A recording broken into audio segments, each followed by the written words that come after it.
Hi, just a video on teaching maths for homeschool parents and just for parents who want to tutor their kids with maths. The number one mistake that happens in the teaching of maths is overlooking the fact that maths is a set of skills that are layered upon each other. When you do a sum, let's take 35 plus 24, there's a group of skills and you're using all of them.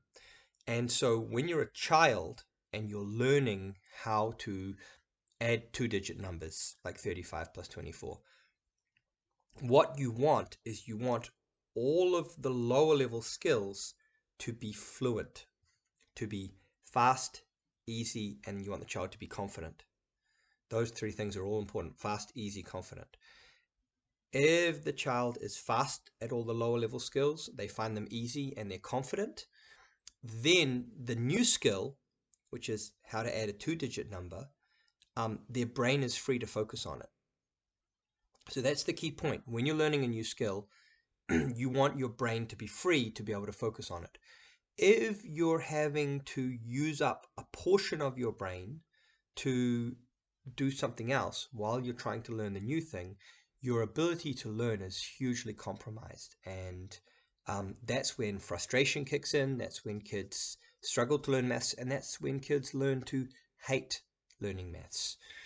So how to avoid this problem is to make sure every step is really firm before you move on to the next step.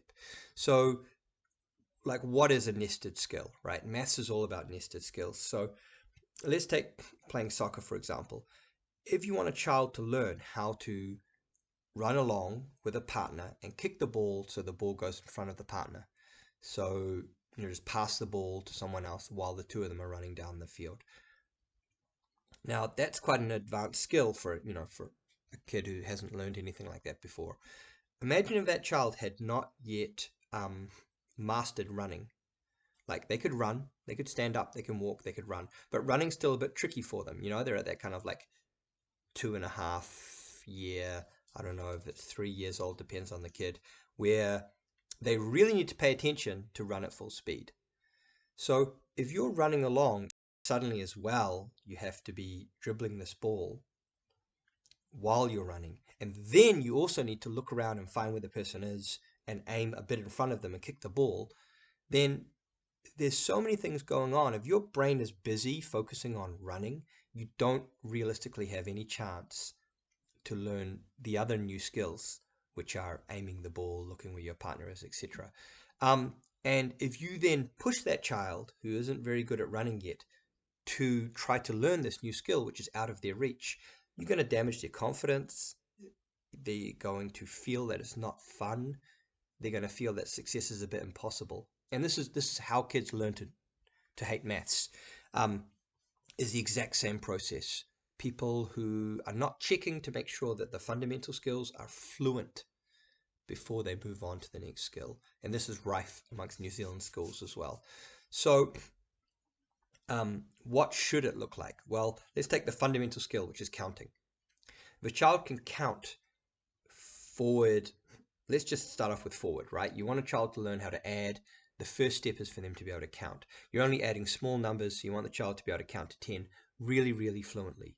If a child can easily count to 10, and I don't mean if you can start from 1 and go to 10, that's still not fluent. Fluent is when someone says, okay, what's the number after 6? And the child can go 7. What's the child before 4?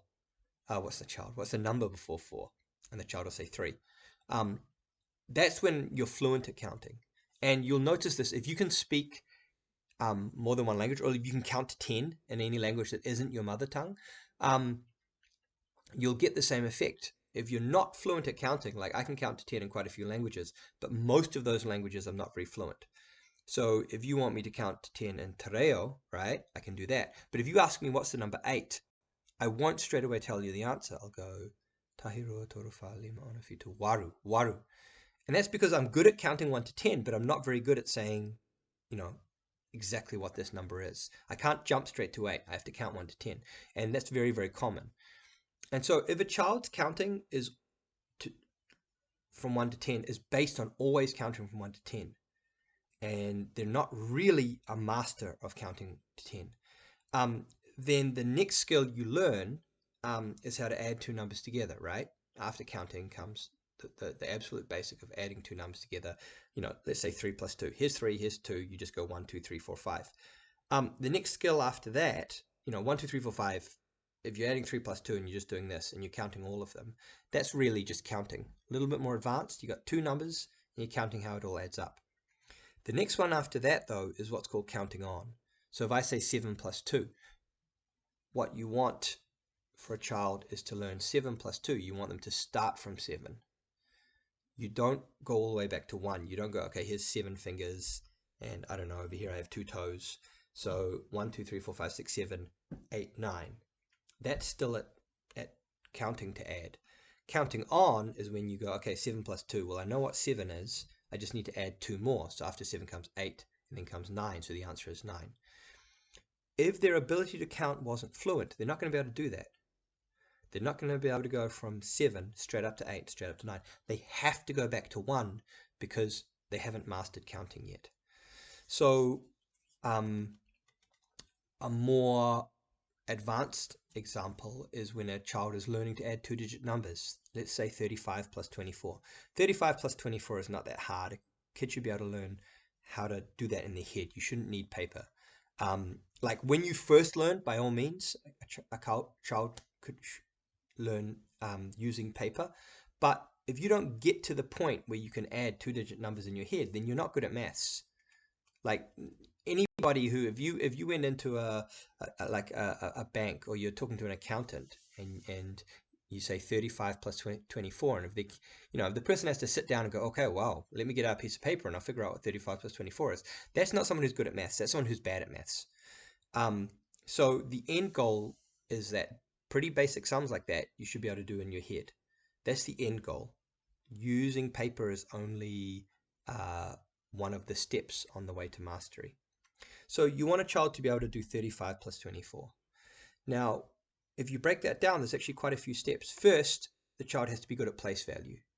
They have to know that the 30 plus the 20 is really just 3 plus 2. 30 plus 20 is 50 because 3 plus 2 is 5. So that's a totally separate skill. So let's assume you've been practicing with your child, lots of sums, 30 plus 20, 40 plus 20, 30 plus 30, 10 plus 50, 20 plus 50, all these kind of things. And the child is really good at understanding that those two numbers in the tens columns, you just add them together. So 30 plus 20 is 50. Okay, let's say that, so they're good at that. They're good at the first step. The second step is they actually have to remember 50. 30 plus 20 is 50. They have to go bing and put the 50 right there. And they have to keep remembering 50 until they've done 5 plus 4. So if their process of 5 plus 4 is like, oh, 5 plus 4, geez, 1, 2, 3, 4, 6, 7, 8, 9. If it takes them a long time, then that 50 has been forgotten. 30 plus 20 is 50. Now 5 plus 4, blah, blah, blah, blah, blah. I've forgotten the 50. 50 is long gone by the time I've done 5 plus 4, if you're not fluent at it. So realistically, if 5 plus 4 isn't just 9, like if the child hasn't got that level of mastery yet, they're not ready to add two-digit numbers. Trying to add two-digit numbers will only frustrate them, because if 5 plus 4, if you can just go bam, it's 9, right? All your single-digit additions should end up like that for any child. They should end up with the point where 7 plus 6 is not, let me bust out my counting beans. Okay, here come my fingers. That's the transitional stage. 7 plus 6 should just be 13. 4 plus 4 should just be 8. 5 plus 4 should just be 9. And that just comes from repetition. It just comes from doing it again and again and again until you're really, really good at it. And if a child hasn't mastered something, repetition shouldn't be that onerous to them, because they know they're improving. They can feel they're improving. People like to improve. People like to master skills. People like to take a skill which they know they can do, but they haven't mastered yet, and practice it till they mastered it. That feels good. There's like an automatic reward system in the human brain that makes us enjoy it. So if 5 plus 4 is just 9, that easy. Well, 30 plus 20 was 50. Bing. 5 plus 4 is 9. And like, you didn't have to remember that 50 in the back of your head for a long time. It was only there for a couple of seconds. 30 plus 20, 50. 5 plus 4 is 9. and then 50 plus 9, 59. Like, there's a few steps there. Now, the 5 plus 4, it has to be quick because you're remembering 50 while you're doing it. It has to be easy because if you're remembering 50, you don't have 100% of your brain space available to do 5 plus 4. It has to be something you can do without 100% of your focus. Like 80% of your focus is enough, ideally even less, right? Ideally it's something that it's pretty much automatic. Someone says 5 plus 4 and you just say 9. And then it matters whether or not you're confident, because if you're not confident, then while you're trying to do your maths, which ideally uses all of your brain space, should be available to dedicate to the maths. If you're not confident, then you've got these doubts and these anxieties and these self-questioning and these, am I just wasting my time? Is this too hard? All these things spring up in the kid's mind, which means their brain isn't free to learn the maths. So if they go like 3 plus 2 is probably 5, 30 plus 20 is probably 50, but I'm not very sure. If I get that wrong, the whole question, I'm going to get the completely wrong answer no matter what I do with the ones. So I kind of feel like this whole thing is a big waste of time now because I'm not really sure if 30 plus 20 really is 50. And then 5 plus 4, like that's really hard. I'm not really confident at all of my answer. And then 50 is probably wrong in the first place. And now I'm going to get this other answer, which could easily be wrong as well. I don't feel very motivated to actually get to the end of this sum and find out if I'm right or wrong when my confidence is so low. So when you try to make a child do maths while their confidence is low, not only is their brain less free to focus, but their enjoyment is less. So it's like, why put your child through that torture? Why not just let them get really good at the basics before you move them on to the next step? And people will say, oh, but repetition is boring. It can be a bit boring. You can turn it into games. There's ways to make it more fun. It can be a bit boring, yes, but it's better than frustration, anxiety, and failure, which then creates even more frustration and anxiety. So like, if you have to choose between a little bit of boring because you're repeating the basics a lot, or everything is not only hard, but it's not enjoyable and failure happens a lot. If you have to choose between those two, it's like, please, for your child's sake, choose boring. Just let them repeat a bit. And things aren't boring if they're peaceful, and things aren't boring if you feel like you're slowly progressing. So if your child's just happily doing lots and lots of, 7 plus 2 and 4 plus 4 and 3 plus 6, and this is how I started my son off, just lots of simple stuff like that. And like I said, there's a reward system in the brain that gets triggered when you're mastering something. If your child's at a level where they can do that stuff, but they haven't mastered it yet, it's not instantaneous, then there's no need to move them on. And like, that's it. That's the number one, the great mistake that's made all across New Zealand and a lot of other countries, is this idea that I have to move my child on. They're going to get bored with what they're doing, and so I need to move them on. And you're ignoring the fact that if you've got several layers of poorly learnt skills that aren't mastered, several layers of them, and you're trying to teach a new skill on the top of all of that, it's an absolute house of cards. It's completely frustrating and demotivating for the child. So in the description below, I'll add all of the different steps that I think someone should go through, starting from very basic, going all the way up to how you can add 12,342 plus 18,912, something like that, like all the way up to adding quite large numbers. All of the steps make sense. All of the steps are very logical, and all of the steps, if you go through them one by one, and let the child master them, like that's the absolute key thing. You have to get used to giving your child questions and then watching them do them, and ask yourself, do they do them quickly? Is it easy for them? And are they confident? And confidence means, confidence includes they have to be right, 95, 99% of the time, because then they'll be confident. If they're wrong all the time and they're confident, well, that's actually what's been happening lately in New Zealand maths. Our kids are getting more confident and they're actually getting worse at maths. that's going to end up undermining their confidence in the long run. Like lots of praise, but being bad at something doesn't build confidence. It builds very short-term confidence. Um, if you let your child build up that real mastery of each level, then each new level, the child's feeling confident because they've already mastered several skills, so they believe in their ability to master math skills. The child finds the fundamental skills that you're trying to layer on top of, they find all of them easy. They don't use up a lot of brain space. The child sitting there feeling relaxed and confident, and a large portion of their brain space is available to learn this new skill. That's the recipe for success. And that's how you should teach maths.